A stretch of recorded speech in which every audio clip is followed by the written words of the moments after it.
की जय। श्री गोसाई जी परम दयाल की जय।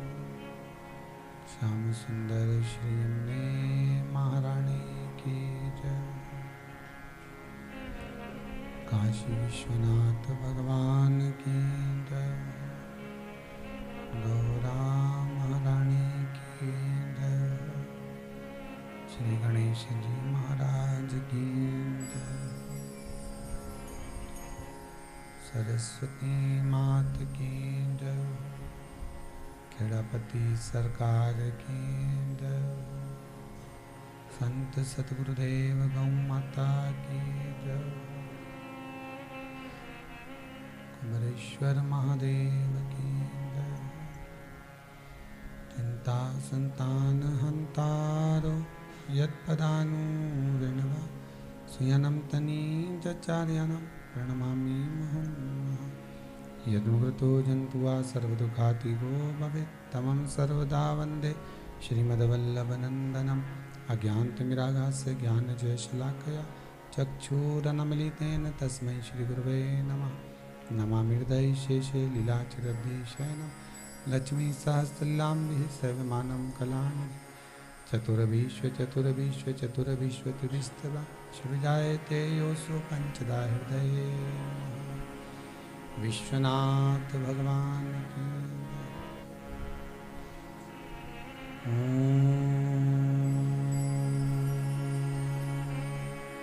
नमः शिवाय।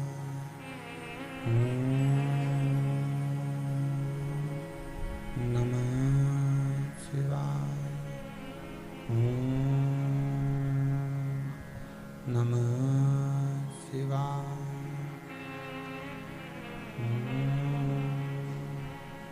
नमः शिवाय।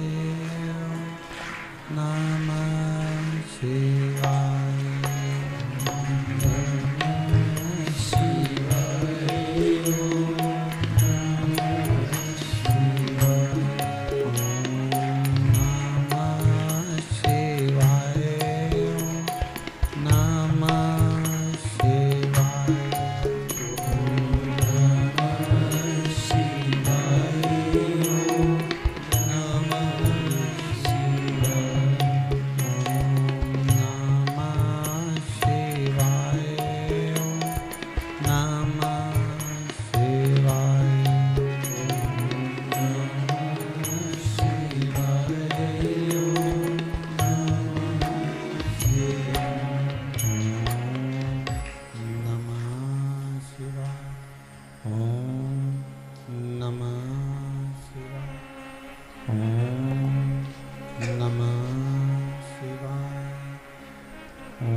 विश्वनाथ भगवान की।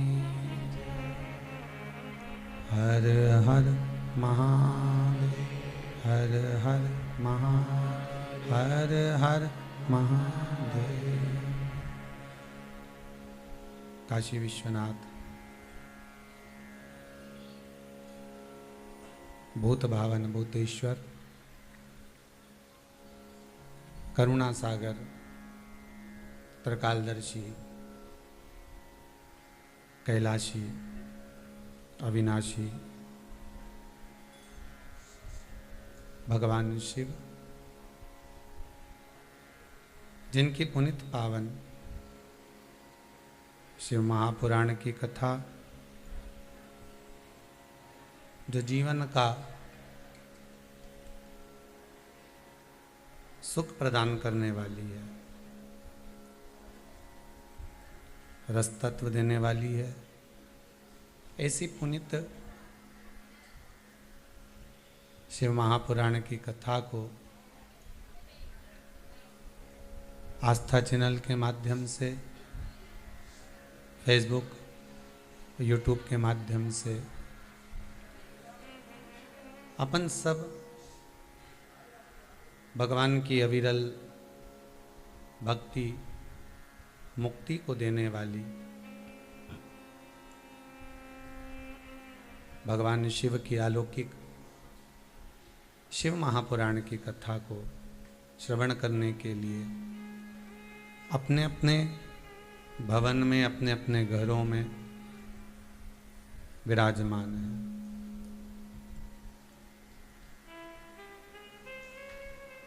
ओगड़दानी शिव, मेरे शंभु मेरे शंकर,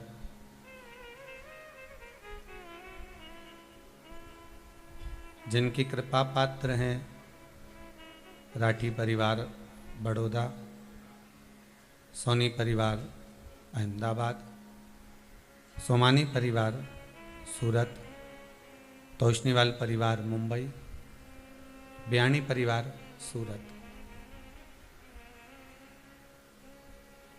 पंचामृत शिव महापुराण की कथा का ये श्रावण के महीने में श्रवण कर अपने जीवन को सार्थक बनाने का जो सौभाग्य मिला है,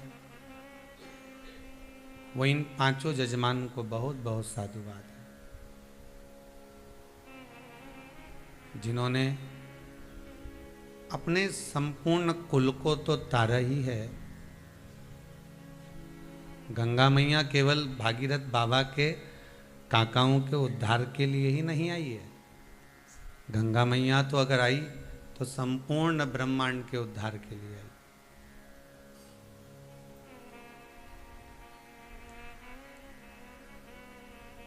इस संपूर्ण सागर में संपूर्ण संसार का उद्धार गंगा मैया ने करा, उसी तरह शिव महापुराण रूपी गंगा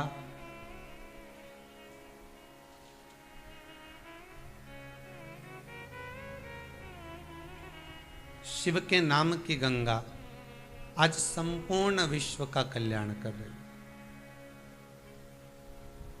ये शिव महापुराण को तो लोगों ने छुपा कर रख दिया था,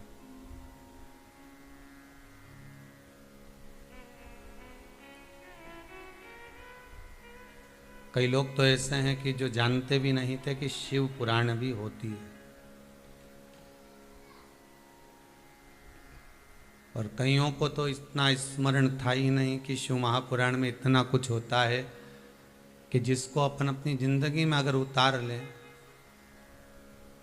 अपने जीवन में अगर अपन उसको संजो कर रख लें तो जीवन सार्थक हो जाता है।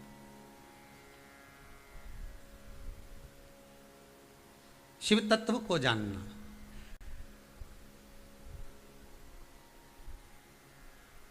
शिव को पहचानना, शंकर की शरणागति तक जाना या शंकर के चरणारविंद तक पहुंचने का एक मार्ग है, वो शंकर की कथा है। जैसे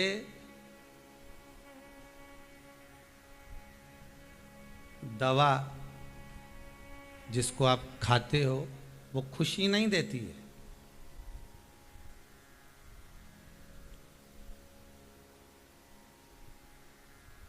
जिस दवा को आपने खाया वो आपको खुशी नहीं देगी, पर इतना याद रखना, अगर जिंदगी के अंदर खुश रहना प्रारंभ कर दिया तो दवा की जरूरत ही नहीं पड़ेगी। दवाई में खुशी नहीं है, दवाई के अंदर खुशी नहीं है।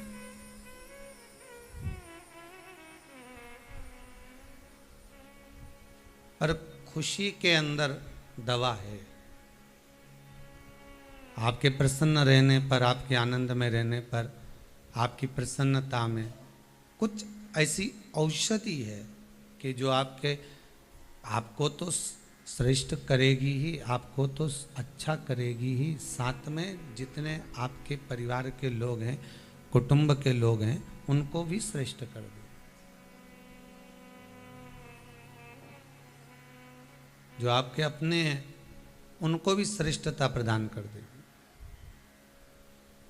खुशी एक दवा है।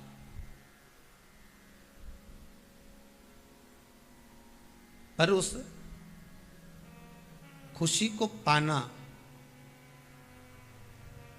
उस खुशी तक पहुंचना शिव का स्तवन है, शंकर का अनुमोदन। आपको पहले भी कथा में कहा कि मिलता है सच्चा सुख केवल भगवान तुम्हारे चरणों में। दुनिया का सारा सुख, दुनिया की सारी खुशी, दुनिया का सारा आनंद भगवान के चरणारविंद में विराजमान।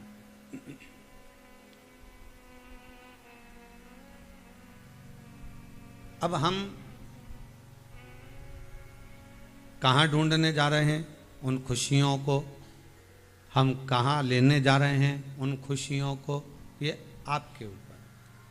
आप चाहें तो परमात्मा की शरणागति में जाकर, भगवान के चरणों में पहुंचकर, भगवान के द्वार पर पहुंचकर उन खुशियों को पाया जा सकता।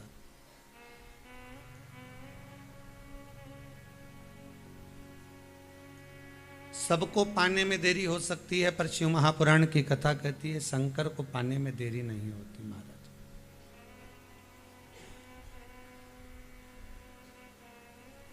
शिव को पाने में कोई देरी नहीं है।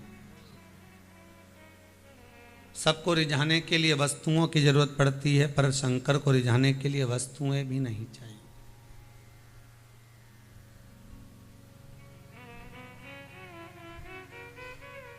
आप बहुत सारा पदार्थ भगवान को दोगे तो क्या भगवान रीझेगा? ये भगवान की कथा नहीं कहती है कि आपको देना ही पड़ेगा। ये तो एक लौकिक बात हम लोगों ने बना कर रखी है कि भगवान हमारा ये काम कर देंगे तो हम भगवान को ये दे देंगे। भगवान ने कभी आकर कहा कि तुम मुझको कुछ दो? भगवान कभी आकर आपके सामने बोला हो कि मुझे ये प्रदान करना, मुझे ये दे देना? तो भगवान कभी नहीं कहेगा आपके सामने आकर, भगवान कभी तुम्हारे सम्मुख में जाकर नहीं कहेगा कि मुझे ये दिया जाए, मुझे नहीं चाहिए कुछ।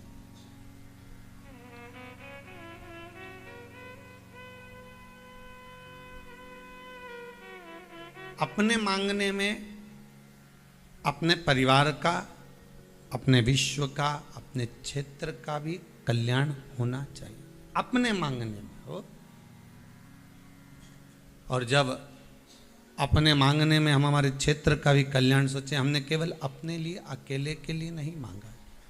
हम भगवान से केवल अपने लिए ही नहीं मांग रहे, हम भगवान से ये भी कह रहे कि हे परमात्मा, हे पूर्ण परमात्मा, विश्व बने धर्मात्मा, एक यही बस प्रार्थना, दुखी ना हो कोई आत्मा। हम भगवान से अगर कुछ कह रहे हैं, हम भगवान से अगर कुछ मांग रहे हैं, तो भगवान से केवल इतना कहेंगे कि संसार का कोई मानव दुखी ना रहे, कोई दुखी ना हो। सर्वे भवन्तु सुखी, सब सुखी रहे। अब हम अगर भगवान से कहें कि भगवान आप केवल हमको सुखी कर दो, तो वो भी श्रेष्ठ नहीं।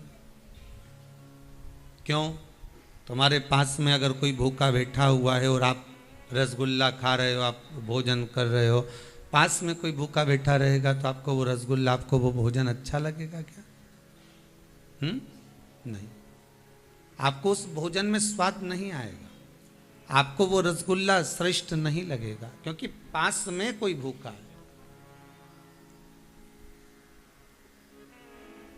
और यदि आपके पास में कुछ भोजन का पदार्थ है, कुछ ज़्यादा रखा है, तो आप उसको भी दे दोगे, लो तुम भी खा लो। तुम्हारे खाने से आपका भी पेट भराएगा और हमारा मन भराएगा। हम खाएंगे, मना नहीं, पर पेट आपका भी भरा जाएगा। आप भी लीजिए, थोड़ा सा पा लीजिए, इसके पाने से सुख की अनुभूति आपको होगी।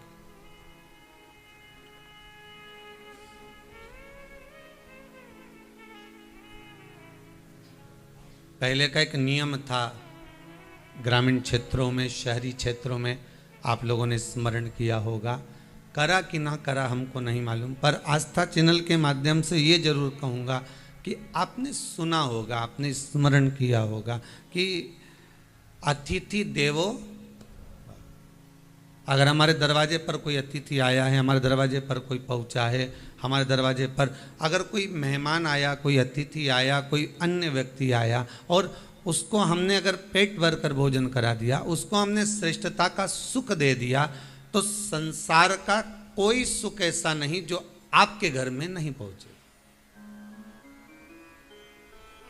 अब आज के ज़माने में भले लोग थोड़ा सा डरने लगे कि भाई मेहमान को कौन बुलाए, 4 मेहमान इकट्ठे हो जाएं तो बहुओं का टेम्परेचर ऊंचा नीचा हो जाए, ये आज की बात है।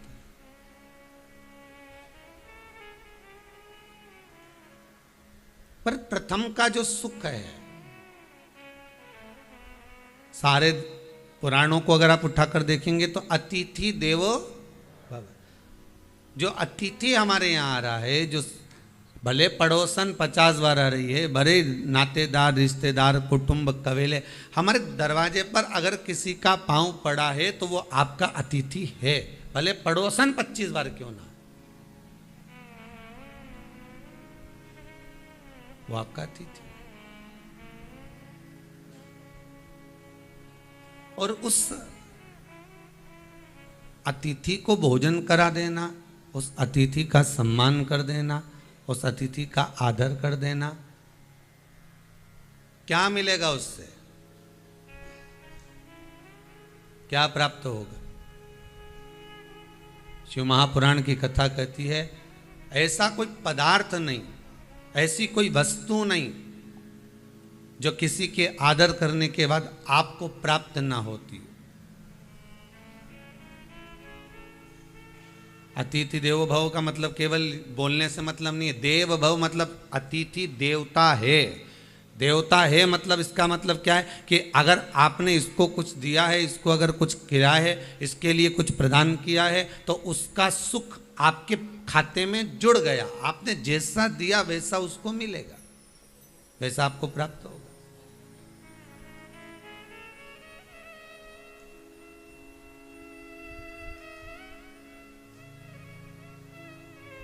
अब लोगों को लगने लगा कि हम कहाँ, मम्मी के रिश्तेदार आए तो मम्मी पूछे, पिताजी के रिश्तेदार पिताजी पूछें, और हमारे रिश्तेदार आए तो हम पूछें। ये आज की विचार, आज की धारणा है लोगों की। पर पहले ऐसा नहीं था। अगर किसी के भी मेहमान आए हैं, किसी के भी अतिथि आए हैं, तो उसका आदर होता था, उसका सम्मान होता था, उसका सत्कार होता था, उसका आदर किया जाता था, क्योंकि उनको करने से उस फल की प्राप्ति हमारे पास भी हो।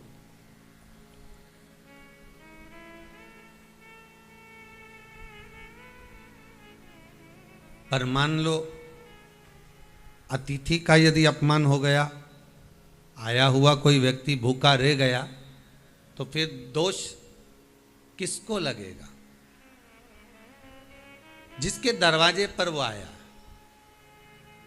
जिसके द्वार पर वो पहुंचा। दोष आपको नहीं लगेगा, दोष द्वार को लगेगा। दरवाजे पर भगवान विष्णु के दरवाजे के द्वारपाल हैं जय विजय, भगवान शिव के भी दरवाजे के द्वारपाल वीरभद्र आदिकादिक है। माता लक्ष्मी के दरवाजे के द्वारपाल भी हैं। माँ आद्यशक्ति जगदम्बा के दरवाजे के द्वारपाल भी हैं। राधा रानी के दरवाजे के भी द्वारपाल हैं। भगवान कृष्ण के दरवाजे के भी द्वारपाल हैं।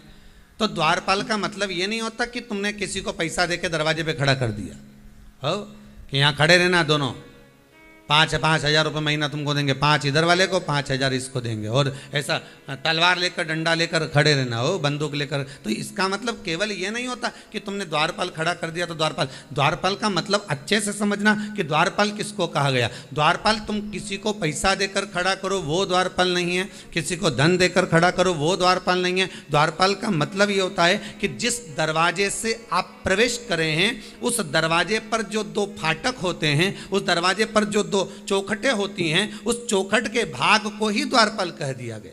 और वहां पर ऐसा कोई संसार का मानव नहीं है जिस संसार के मानव के दरवाजे पर कोई ना कोई द्वारपाल ना हो।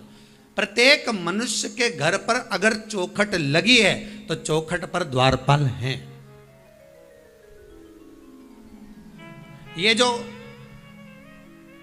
पत्थर की जो चौखट होती है ना, ध्यान दीजिएगा, बहुत थोड़ा सा लगेगा लोगों को कि महाराज जी आप बोल रहे हैं, पर वास्तुशास्त्र के अनुसार अगर आप अच्छे से वास्तुशास्त्र को पढ़ेंगे, निकालेंगे, उसका स्मरण करेंगे तो आपको ज्ञात होगा कि लकड़ी की जो चौखट होती है उसमें द्वारपाल का महत्व होता है।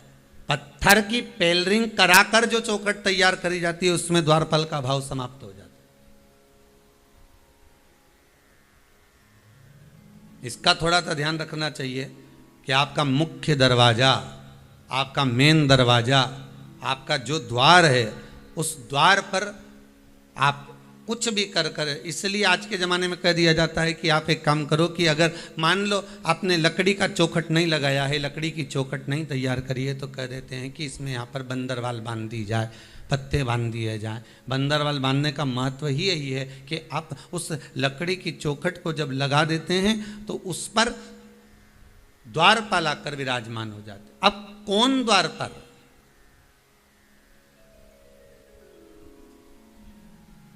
कौन द्वारपाल विराजमान? तो कहा ये द्वारपाल दिखते नहीं है, ये दरवाजे के द्वारपाल दिखेंगे नहीं। हिंदू धर्म में पहले नियम था, हमने तो महाराष्ट्र में आज भी देखा है, गुजरात में भी देखा है। पहले हिंदू धर्म में नियम था, थोड़ा थोड़ा हमारे मध्य प्रदेश में भी हमको देखने को मिलता है, छत्तीसगढ़ में भी मिलता है, आदिकातिक उत्तराखंड में भी प्राप्त होता है, साउथ में भी देखने को मिलता है, कहीं कहीं पर थोड़ा थोड़ा देखने को मिलता है कि प्रतिदिन घर की माताएं घर के दरवाजे के बाहर जाकर पानी को छींटती हैं और थोड़े से आटे को लेकर, रंगोली को लेकर दरवाजे के सामने बना देती हैं। किसके लिए बना रही हैं? वो दरवाजे पर रंगोली, वो दरवाजे पर सुंदरता किसके लिए कर रही हैं? वो किसके लिए इंतजार कर रही, किसकी बाट जो रही, किसके लिए प्रतीक्षा कर रही? कोई दूसरा नहीं, अतिथि देवो भव। अर्थात दरवाजे पर जो चौखट बनी हुई है, दरवाजे पर जो द्वारपाल विराजमान है, वो द्वारपाल कौन है? तो कहा वो दिखते नहीं है, वो नजर नहीं आते, वो दिखेंगे नहीं।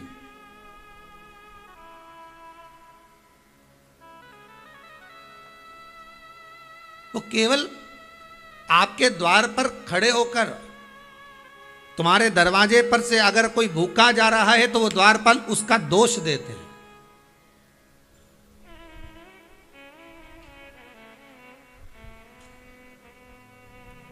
किसको मालूम है कि आपने दान करा? किसको मालूम है कि आपने पुण्य करा? किसको मालूम है कि आपने सत्कर्म करा? किसको मालूम है कि आपने भगवत स्मरण किया? वो केवल एक का खाता, वो है द्वारपालों का खाता। क्योंकि दरवाजे पर कोई आया और आपने उठाकर कुछ दिया तो दरवाजे के द्वारपालों ने वो देख लिया। दरवाजा उसकी साक्षी है, द्वार उसकी साक्षी है कि इन्होंने कुछ दिया है, इन्होंने कुछ प्रदान किया। जब कोई व्यक्ति मरता है, अभी ये कोरोना महामारी के अंतर्गत मरे तो घर तो नहीं लाए, डायरेक्ट ले गए, वो तो एक अलग बात हो गई, उसको छोड़ दो। पर अगर आप अंदाजा लगा कर देखेंगे तो जब कोई व्यक्ति मरता है तो मरने वाले व्यक्ति को भले एक्सीडेंट से मरा हो, सुसाइड करा हो, कुछ भी करा हो, अपनी मौत से मरा हो, मृत्यु आदि से, जब वो मर गया किसी कारणवश तो उसको सबसे पहले घर पर लेकर आया जाता है।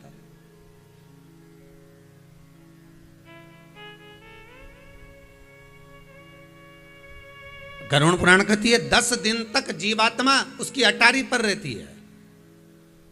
गरुड़ पुराण का संवाद कर रहा है 10 दिन तक जीवात्मा उसकी अटारी पर।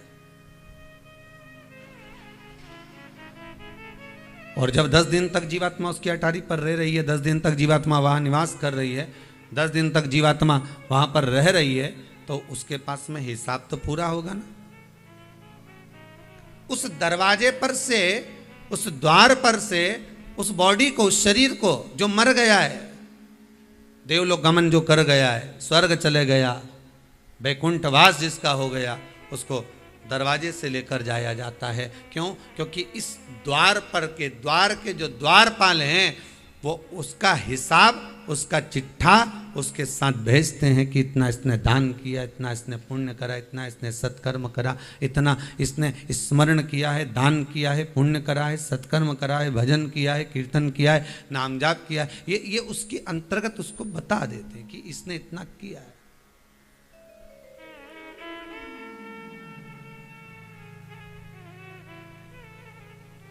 इसलिए द्वार की बड़ी महत्वता है,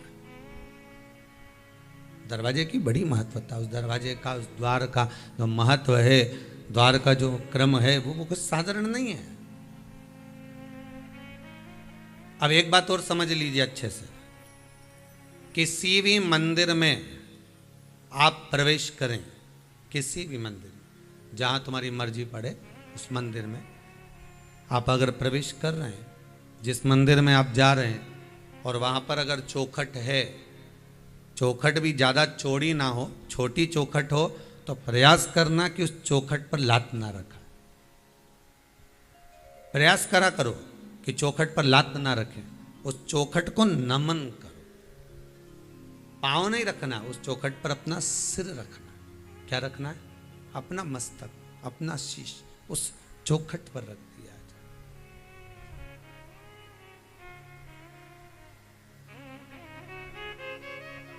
वो कहे ना, तेरी चौखट पे ओ भोले बाबा, सिर हमारा झुकाई रहेगा, जब तलक तुम नहीं दोगे दर्शन, सिर हमारा झुकाई रहेगा।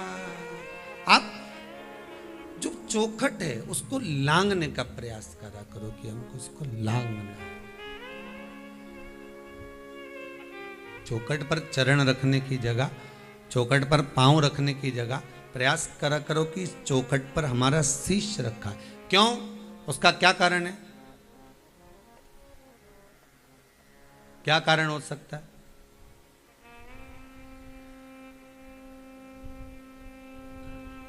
उसका एक कारण,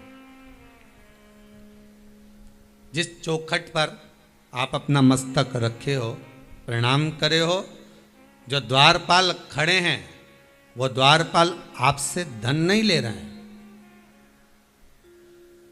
और सरल भाषा में ये संवाद अपन बाद में कह सकते हैं, पर अपन एक सरल भाषा में, बैंक में अंदर नहीं जाने दे रहा है, चौकीदार खड़ा, चौकीदार मतलब द्वारपाल।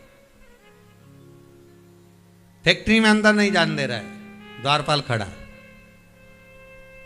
मंदिर के अंदर नहीं जाने दे रहा है, द्वारपाल खड़ा है। क्या करोगे? और तुम्हें जाना जरूरी है। 500 का नोट निकाला, किसको दिया? जम के बोलो, उसी द्वारपाल को। द्वारपाल को दिया तो वो अंदर भेजेगा कि नहीं भेजेगा? अंदर से बोल के आएगा, सर कोई आया हुआ। अब यहां सीधी सीधी बात है, भगवान कृष्ण के दरवाजे पर सुदामा जब जाकर पुकारे, आवाज लगाई,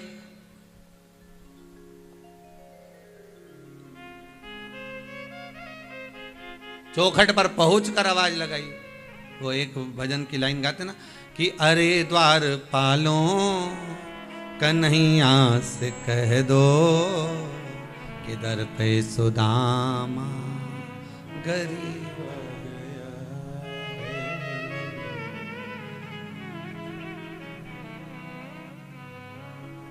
भटकते भटकते ना जाने कहाँ से तुम्हारे महल के करीब आ गया। आप द्वारपाल से क्या कह रहे हैं?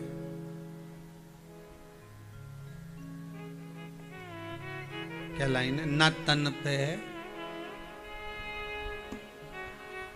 न तन में पगड़ी न धन पे जामा, बता दो कन्हैया को नाम है सुदामा। द्वारपाल गया था अंदर।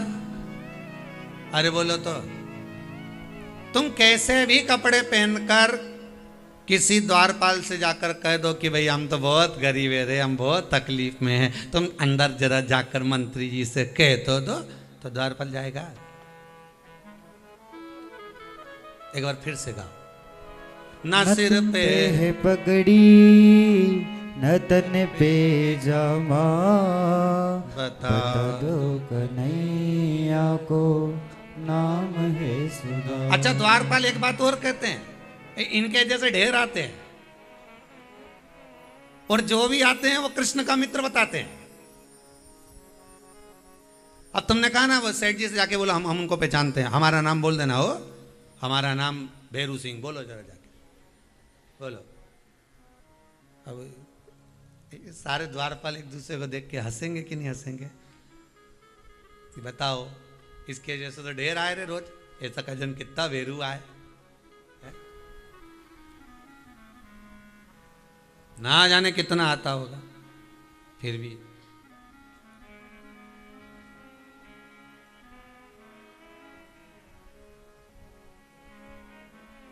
अब कहा न तन पे जामा है न सिर पे पगड़ी है, कुछ भी नहीं है हमारे पास।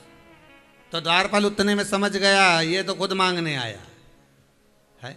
अंदर जाने देगा तुमको कि सेठ जी से कहो हमारा नाम ये है।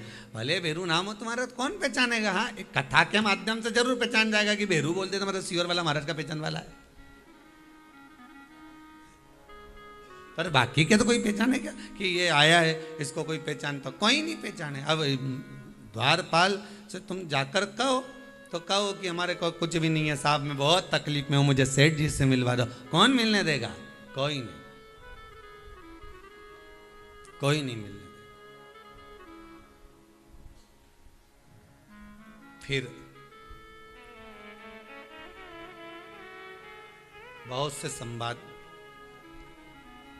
बहुत कुछ कहा, बहुत कुछ।